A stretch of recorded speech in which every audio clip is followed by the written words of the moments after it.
to be colored. Washington, D.C., October 10, 1906. Mary Church Terell, Washington, D.C., has been called the colored man's paradise weather. This sobriquet was given to the national capital in bitter irony by a member of the handicapped race. As he reviewed some of his own persecutions and rebuffs, or whether it was given immediately after the war by an ex-slaveholder who for the first time in his life saw colored people walking about like free men, minus the overseer and his whip, history saith not. It is certain that it would be difficult to find a worse misnomer for Washington than the colored man's paradise if so prosaic a consideration as veracity is to determine the appropriateness of a name. For 15 years I have resided in Washington, and while it was far from being a paradise for colored people when I first touched these shores, it has been doing its level best ever since to make conditions for us intolerable. As a colored woman I might enter Washington any night, a stranger in a strange land, and walk miles without finding a place to lay my head. Unless I happened to know colored people who live here or ran across a chance acquaintance who could recommend a colored boarding house to me, I should be obliged to spend the entire night wandering about. Indians, Chinamen men, Filipinos, Japanese, and representatives of any other dark race can find hotel accommodations, if they can pay for them. The colored man alone is thrust out of the hotels of the national capital like a leper. As a colored woman I cannot visit the tomb of the father of this country, which owes its very existence to the love of freedom in the human heart and which stands for equal opportunity to all, without being forced to sit in the Jim Crow section of an electric car which starts from the very heart of the city midway between the Capitol and the White House. If I refuse thus to be humiliated, I am cast into jail and forced to pay a fine for violating the Virginia laws. As a colored woman I may enter more than one white church in Washington without receiving that welcome which as a human being I have a right to expect in the sanctuary of God. Sometimes the color blindness of the usher takes on that peculiar form which prevents a dark face from making any impression whatsoever upon his retina, so that it is impossible for him to see colored people at all. If he is not so afflicted, after keeping a colored man or woman waiting a long time, he will ungraciously show these dusky Christians who have had the temerity to thrust themselves into a temple where only the fair of face are expected to worship God to a seat in the rear, which is named in honor of a certain personage, well known in this country, and commonly called Jim Crow. Unless I am willing to engage in a few menial occupations, in which the pay for my services would be very poor, there is no way for me to earn an honest living. If I am not a trained nurse or a dressmaker or can secure a position as a teacher in the public schools, which is exceedingly difficult to do. It matters not what my intellectual attainments may be or how great is the need of the services of a competent person, if I try to enter many of the numerous vocations in which my white sisters are allowed to engage, the door is shut in my face. From one Washington theater I am excluded altogether. After explaining that in some of the theaters colored nurses were allowed to sit with the white children for whom they cared, the ticket seller told me that in Washington it was very poor policy to employ colored nurses, for they were excluded from many places where white girls would be allowed to take children for pleasure.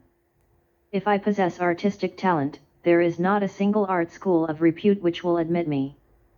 A few years ago a colored woman who possessed great talent submitted some drawings to the Corcoran Art School, of Washington, which were accepted by the Committee of Awards, who sent her a ticket entitling her to a course in this school.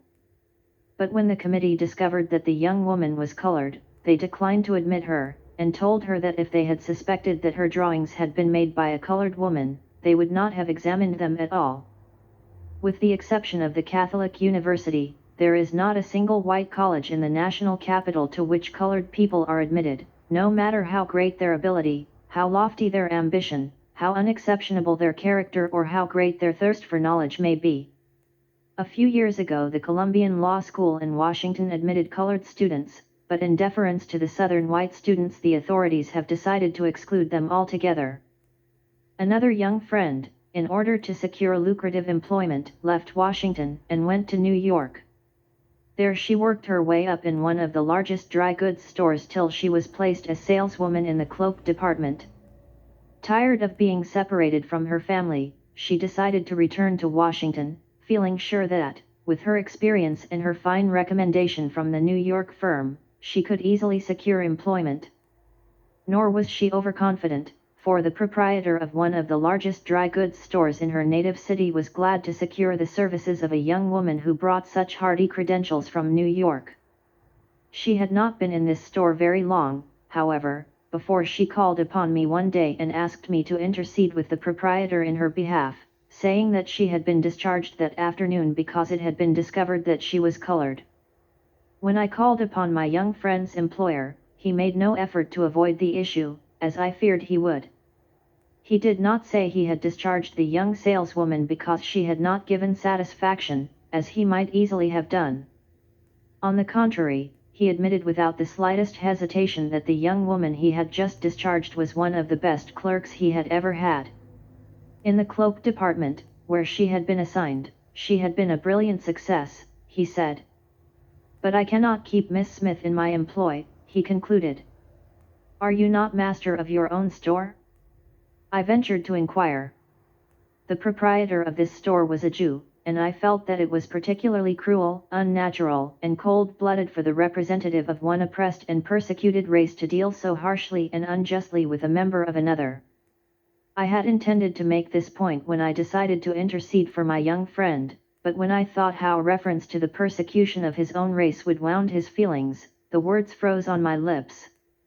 When I first heard your friend was colored, he explained, I did not believe it and said so to the clerks who made the statement. Finally, the girls who. What was the matter with me?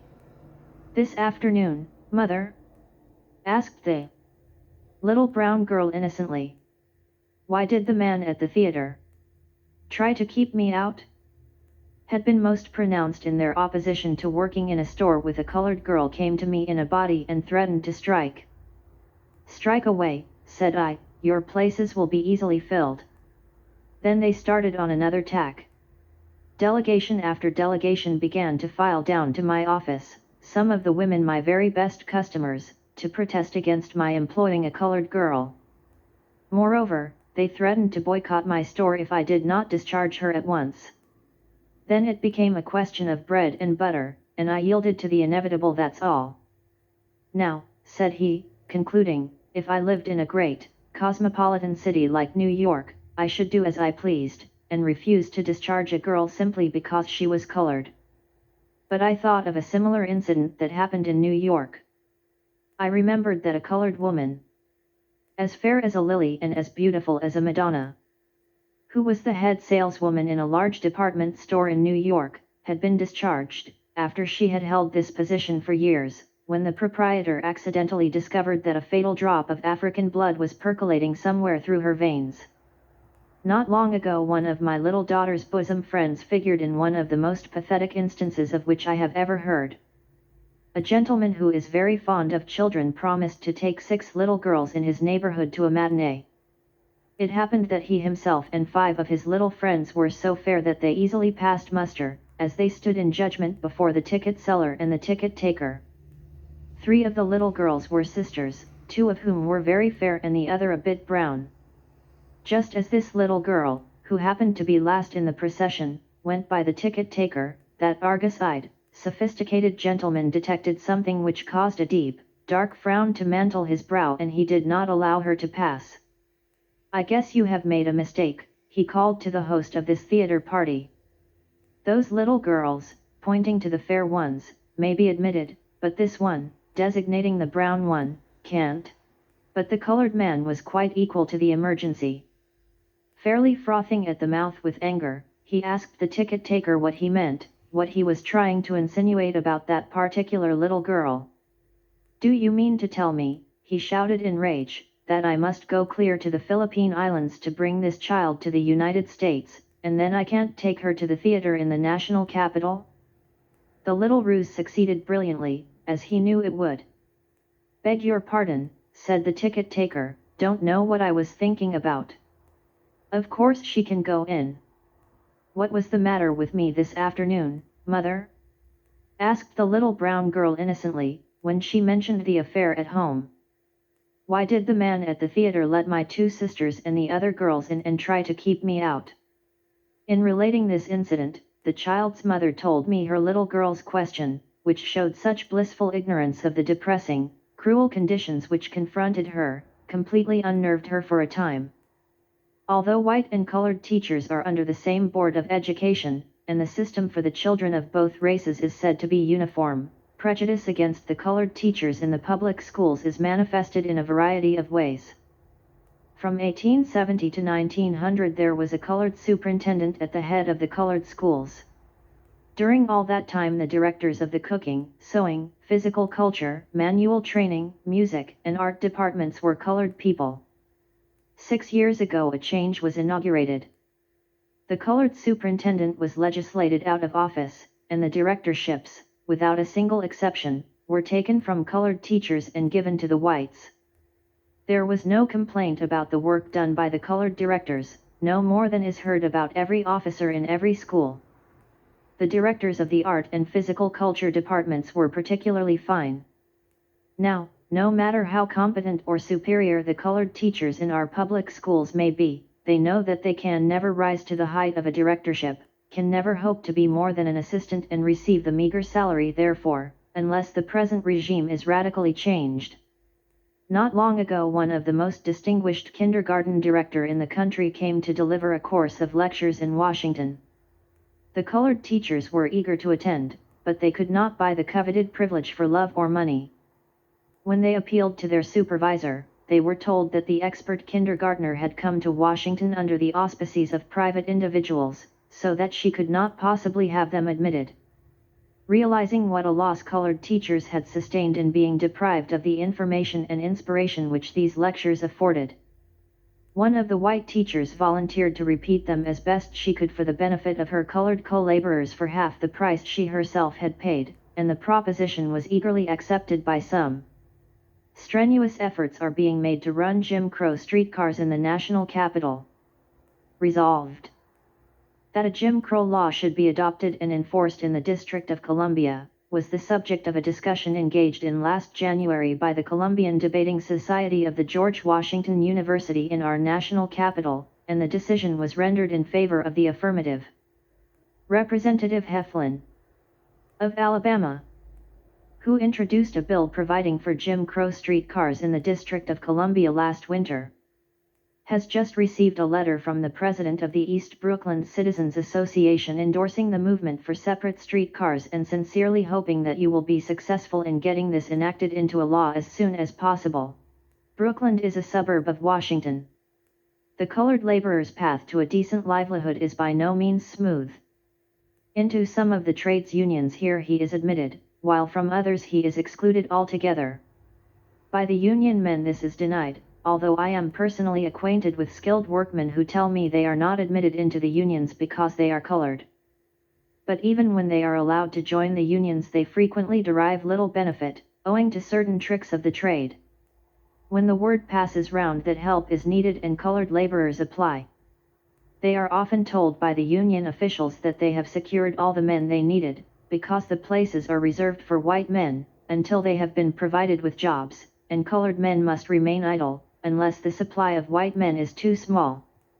I might go on citing instance after instance to show the variety of ways in which our people are sacrificed on the altar of prejudice in the capital of the United States and how almost insurmountable are the obstacles which block our paths to success.